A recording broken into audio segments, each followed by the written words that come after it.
हम वादी भी जा रहे हैं जो पार्ट्स का गढ़ है। ये देखें, ये पूरी स्क्रैप और ये गाड़ियों वर्कशॉप है, ये वो नज़र आएंगे आपको। अभी अंदर से दिखाते हैं आपको। ये सारी माशाल्लाह गाड़ी इनकी बाहर खड़ी हैं। ये देखें, ये पूरा पीछे तक है, पीछे तक जिधर तक वो पहाड़न की जगह। कुछ लोग मशवरे देते हैं गाड़ियाँ सेल एंड परचेज़ की, कुछ देते हैं उनको रेंटे कार की, कुछ कहते हैं रिपेयरिंग का बहुत काम है।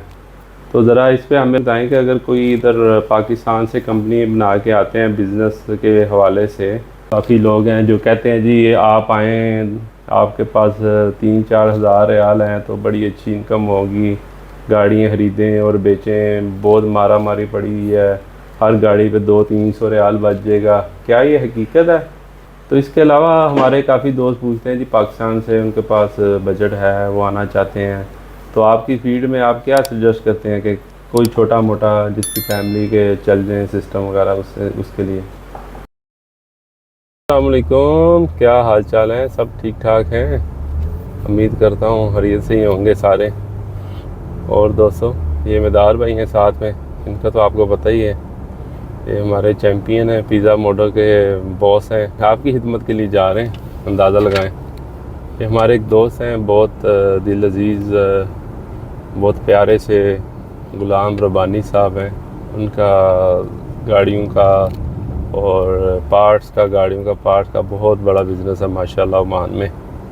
तो हम काफ़ी हमारे दोस्त पूछते रहते हैं जी गाड़ियाँ एक्सचेंज, बेचना, उनके पार्ट्स कैसा बिज़नेस है। तो जितना मुझे नॉलेज है मैं बताता रहता हूँ।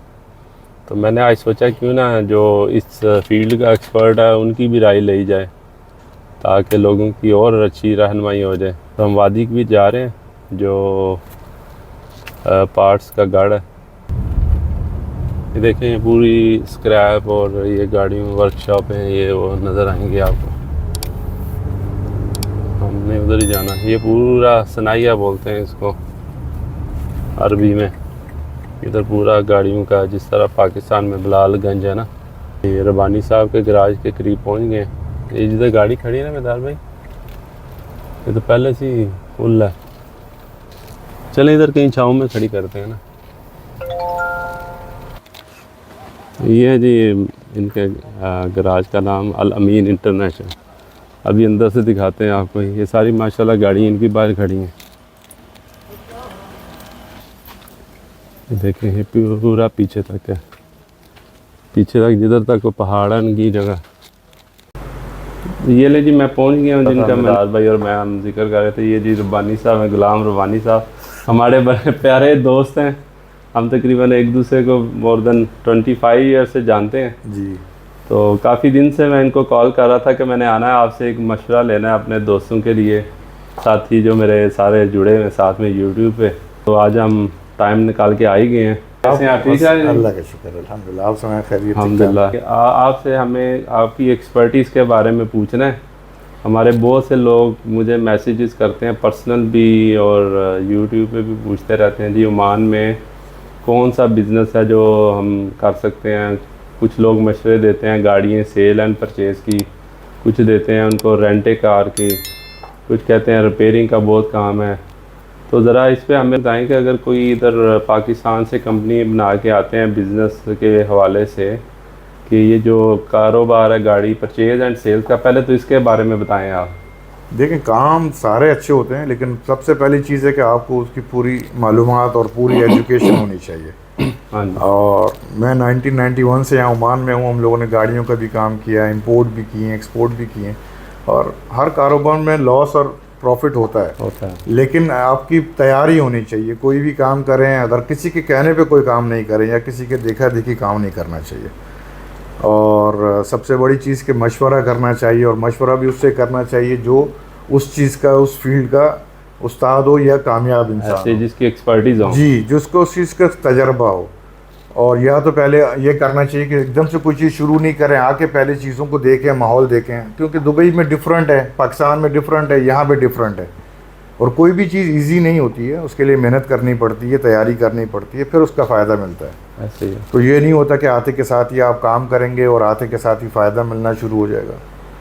तो उसके लिए सबसे यही है। हमारे कुछ इधर लोकल दोस्त हैं, यूट्यूबर भी हैं, उसके अलावा भी काफ़ी लोग हैं जो कहते हैं जी आप आएँ, आपके पास 3-4 हज़ार रियाल हैं तो बड़ी अच्छी इनकम होगी, गाड़ियाँ ख़रीदें और बेचें, बहुत मारा मारी पड़ी हुई है, हर गाड़ी पे 200-300 रियाल बच जाएगा। क्या ये हकीकत है? नहीं नहीं, ऐसा नहीं है, फ़ायदा मिलता है, लेकिन अब आप छोटी गाड़ियाँ अगर करेंगे तो उसमें मेहनत भी करनी पड़ती है और बेचना इतना आसान नहीं है। फिर दूसरा यहाँ पासिंग वगैरह का इशू है। पुराने मॉडल 10 साल पुरानी जो गाड़ियाँ अगर आप ख़रीदते हो तो हर साल वो गाड़ी पासिंग पे जाती है, आरओपी इंस्पेक्शन यार्ड पे। वहाँ पे बहुत सारे लोग जो बेचारे जिनको पता नहीं होता वो गाड़ियाँ ख़रीद लेते हैं, वो गाड़ियाँ ट्रांसफ़र हो जाती है, जब वो रिन्यू के लिए जाते हैं उस टाइम में फंस जाते हैं, वो गाड़ियाँ फिर कैंसिल हो जाती हैं और वो स्क्रैप में ही सिर्फ सेल हो सकती हैं। दूसरा चीज़ 300-400 रियाल फ़ायदा नहीं मिलता है, छोटी गाड़ी में 50-100 रियाल का मार्जिन होता है, इससे ज़्यादा नहीं होता है। और वो बाद में किसी का नसीब होता है कि अगर 100-150 बेच जाए। बड़ी अमाउंट की गाड़ियाँ वो आपको 4-5 हज़ार से कम में मिलेगी नहीं, उसमें फ़ायदा होता है 200-300-500 रियाल भी मिल जाता है। लेकिन सबसे बड़ी चीज़ यही है कि उसके अंदर आप किस चीज़ की यानी के ऊपर काम कर रहे हैं। इसमें कुछ गाड़ियाँ होती हैं जिसमें ज़्यादा भी मार्जिन, लेकिन जितनी बड़ी अमाउंट की गाड़ी होगी उसी हिसाब से उसका फ़ायदा भी होगा। छोटी अमाउंट की गाड़ी में 50-100 रियाल, इससे ऊपर फ़ायदा आप नहीं ले सकते। लेकिन उसको यही है कि लेने से पहले चेक करवाएं उसका चेसिस, उसका इंजन, गियर बॉक्स, क्योंकि देखिए हर आदमी ने अपनी चीज़ बेचनी है, कोई बेचने वाला कभी भी अपनी चीज़ को ख़राब नहीं बोलेगा। और खरीदने वाले तो पहले ही बड़े होशियार होते हैं, वो हर जगह से गाड़ी चेक करवाते हैं जी। और यूट्यूबर्स वगैरह में जो लोग हैं उसमें आधी बात सच होती है, आधी बात झूठ होती हैं, क्योंकि यहाँ पे अभी लिविंग एक्सपेंस बहुत बढ़ गया है, खर्चे बहुत ज़्यादा हो गए हैं। इसी तरीके से यूरोप, अमेरिका, कनाडा, लोग बात करते हैं कि जी वहाँ पे 15 रियाल डॉलर फी घंटा है। आप भी गए हैं, मैं भी गया हूँ, 2-3 ट्रिप किए हैं हम लोगों ने, तो वहाँ पे भी यही हाल है। लोग ये नहीं देखते कि लिविंग कॉस्ट क्या है, वो देखते हैं कि पर आवर क्या सैलरी मिल रही है, लेकिन उसके ऊपर 45-46% टैक्सेस में कट जाते हैं। तो यहाँ पे भी अब 5% टैक्स है। उसके अलावा जो यहाँ पे फीसिस वगैरह थी पहले, वो पहले बहुत कम थी, अब बहुत ज़्यादा हैं। पहले रेंट वगैरह पे आपको घर फ्लैट एक छोटा 120-110 रियाल में, 100 रियाल में मिल जाता था, अभी वही फ्लैट 150-200 रियाल है। फिर इलेक्ट्रिसिटी, वाटर के बिल, फिर आपकी ग्रोसरी, हर चीज़ में प्राइसेस बहुत ऊपर चली गई हैं। तो ये सब चीज़ें सोच के वर्कआउट करके आना चाहिए। अगर आप यूज़ गाड़ी बेच भी लेते हैं, महीने में कितनी गाड़ी बेचेंगे? ज़्यादा से ज़्यादा एक एवरेज बंदा नॉर्मल कितनी गाड़ी बेच सकता है? देखें आपके पास आपका सबसे पहले बजट क्या है। अगर नॉर्मल गाड़ी भी आप लेते हैं तो 1000-1500 रियाल की एक गाड़ी है जी। उसको आपको बनाने में, थोड़ा ठीक करने में 1 हफ्ता 10 दिन लगते हैं। तो आप अगर 50-60 हज़ार रुपये का अगर आपके पास है कैपिटल और आप उसको रोल कर रहे हो और आपके पास 10-15 गाड़ियाँ हैं, तो 2-3 गाड़ी 4 गाड़ी मैक्सिमम बिकती हैं। अभी हम लोगों को यहाँ पे इस फील्ड में 91 से आज अल्हम्दुलिल्लाह कितने साल हो गए, लेकिन हम लोग किसी एक काम के ऊपर 35 ईयर्स हो गए आपको ना तकरीबन।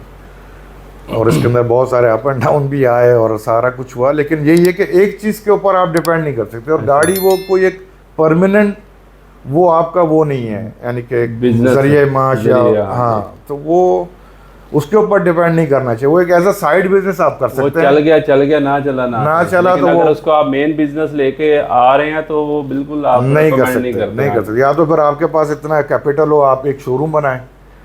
शोरूम के अंदर भी इस टाइम ये हालत है कि शोरूम के रेंट नहीं निकल रहे। आप माबेला और इस तरफ को जाएं जहाँ पे 100-150 गाड़ियाँ खड़ी हुई हैं और हाई अमाउंट की गाड़ियाँ खड़ी हैं, क्योंकि यहाँ पे भी अभी कैश फ्लो बहुत कम है।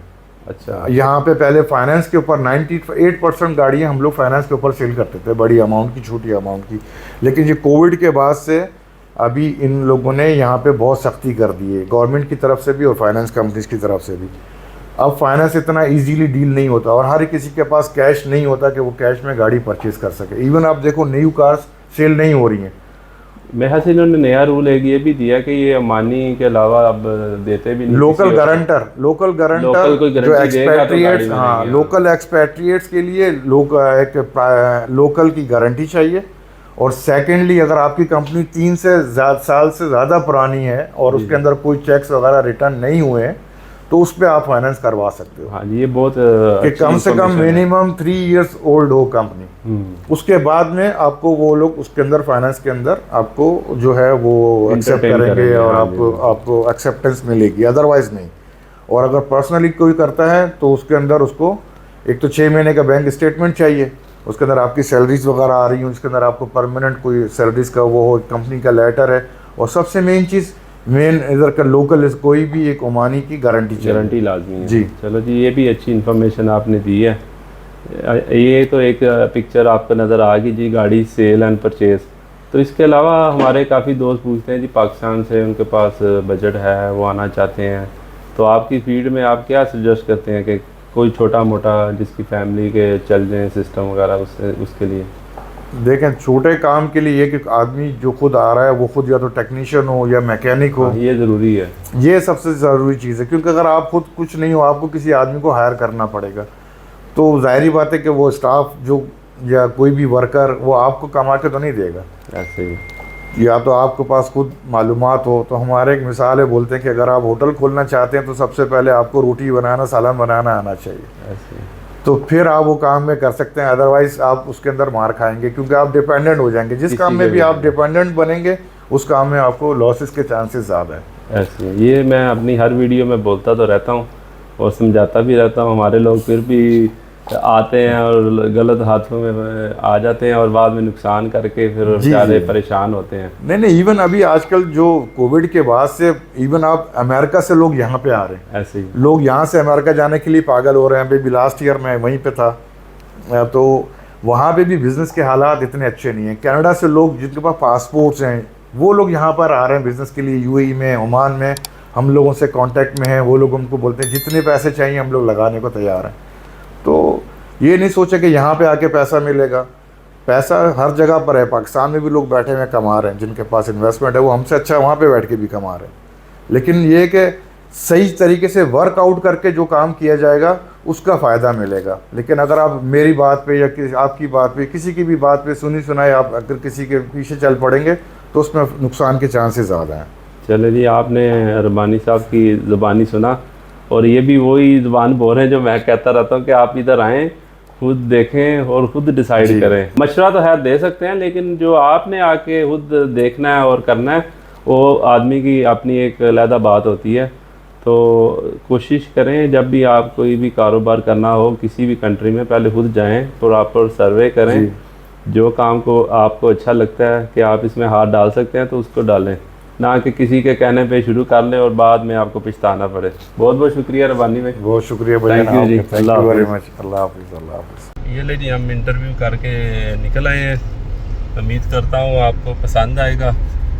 आज की वीडियो मेदार भाई ने बनाई है सारी, तो लाइक लाजमी कीजिएगा, कैसी बनी है।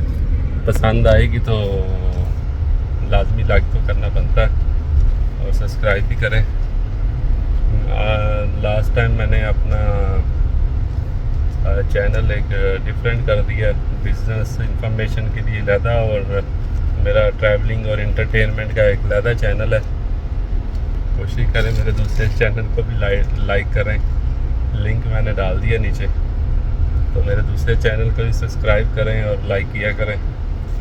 और कोशिश करते रहते हैं हम लोग कि आपको इस तरह की वीडियोस बना के भेजें जिसमें आपका फ़ायदा हो, ना कि हमारे लाइक बढ़े। ये कोई मैं जो वीडियो बनाता हूँ लाइक या सब्सक्राइबर के लिए नहीं लेता, जस्ट आपकी इन्फॉर्मेशन के लिए बनाता हूँ। तो इतना टाइम किधर होता है। देखें अभी ये प्लान कर रहे थे 2 हफ्ते से, आज टाइम मिला है। चलें जी, दुआओं में याद रखें, बहुत ज़्यादा ढेर सारी दुआएं आपके लिए भी।